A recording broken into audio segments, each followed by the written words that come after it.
الحمد لله رب العالمين الصلاة والسلام على رسوله النبي الكريم وعلى آله وأصحابه أجمعين. الحمد لله الذي هدانا لهذا وما كنا لنهتدي لولا أن هدانا الله.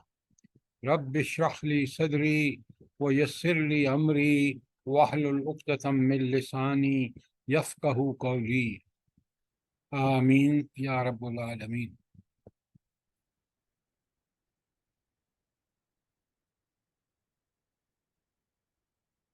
کل ہم نے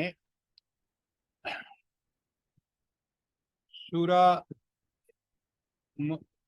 الانعام کی آیات 131 تا 135 کل کی تھی، اور خلاصہ سن لیجئے۔ 131 آیت میں اللہ تعالیٰ نے ایک کلیہ اور قاعدہ، اگر ہم یہ سمجھ لیں نا کہ یہ قرآن کی یہ آیت جو ہے اس میں یہ حکم آ رہا ہے، یا اس میں کوئی اللہ رب العالمین اپنا ایک قاعدہ اور کلیہ بیان فرما رہے ہیں، یا یہ آیت کسی واقعے کو بارے میں ہے، تو بڑا قرآن سمجھنا آسان ہو جاتا ہے۔ مثلاً آپ یہیں دیکھیں کہ آیت 131 میں اللہ تعالیٰ نے ایک اصول بیان کیا۔ وہ اصول کیا ہے کہ عذاب سے پہلے، کسی بستی پر عذاب سے پہلے اللہ تعالیٰ ایک اتمام حجت کرتے ہیں۔